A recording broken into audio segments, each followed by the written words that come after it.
Hey, what's up, everybody? Welcome to another episode of Read With Me. I am your host, Kelly Michelle. This channel focuses on reading together separately.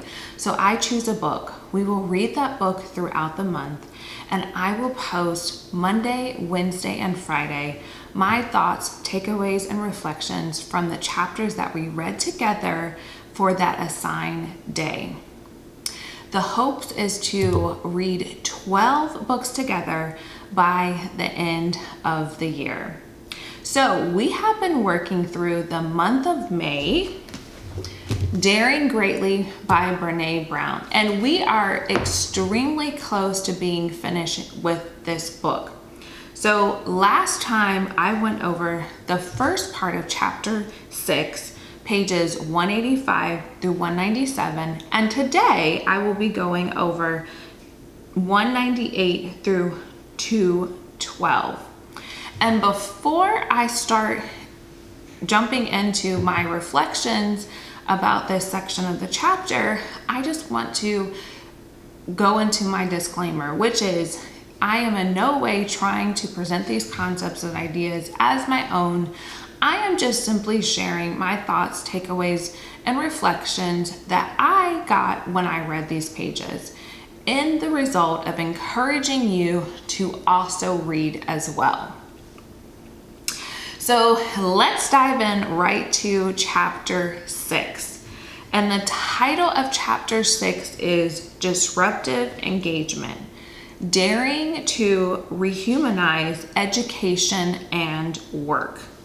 And I really want to encourage, all of you educators out there, even if you everyone works, right? So if you have any type of job, this chapter, I could really relate with a lot of things that were being discussed in the workplace especially. But I think that it was also great for educators. So I just want to encourage you, all you teachers that are a part of our virtual book club, please read this chapter. It really has some great thoughts about education, vulnerability, and shame, which is the theme for this entire book.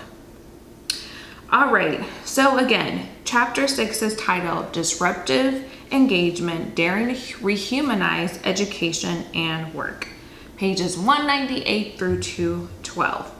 And here are my takeaways. The relationship between shame and blame. Blame is driving and shame is riding shotgun. Number 2, without feedback, there can't be transformative change. Number 3, vulnerability is at the heart of the feedback process. And number 4, vulnerability often looks and feels like discomfort. And I want to focus in on number 4. And when I was thinking about number 4, as I was preparing to do this segment, I had shared in previous videos how vulnerability has been a journey for me. It is something that I have learned over the years. And I wrote this down. When I thought about my vulnerability journey, I remember when I first started engaging and being vulnerable as far as like sharing my concerns, my thoughts, my feelings, my takeaways, particularly when it comes to relationships. And this could be a friendship, a romantic relationship, and with family members.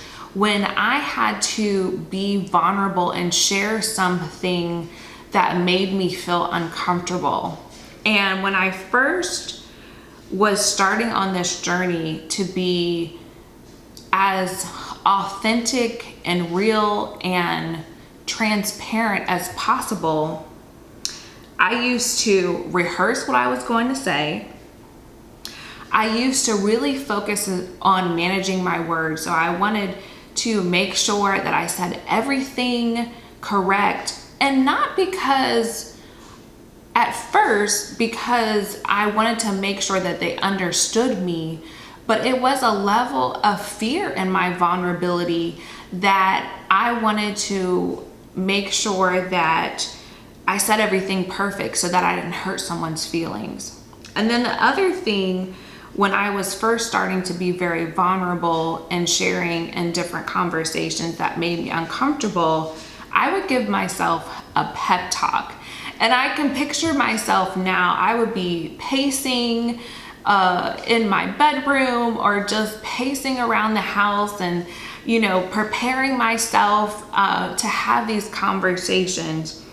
And I am in no way putting that down. If these are practices that you do to be able to be transparent and vulnerable in whatever situation it is, then that's fine. That's your process.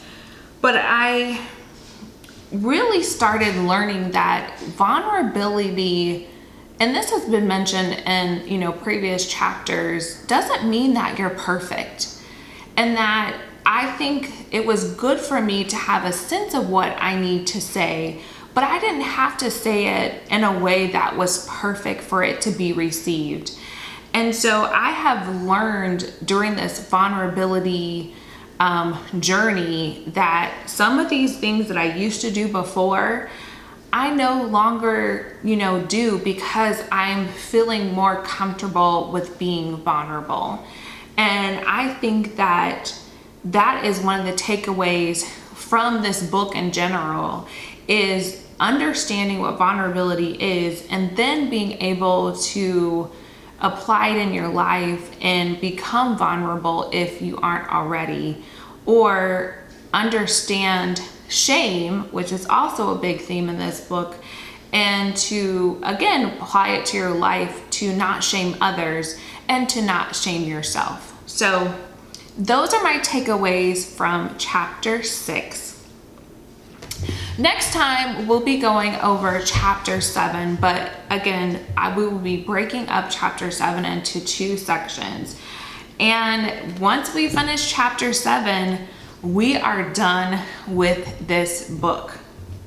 So chapter 7, we are going to read pages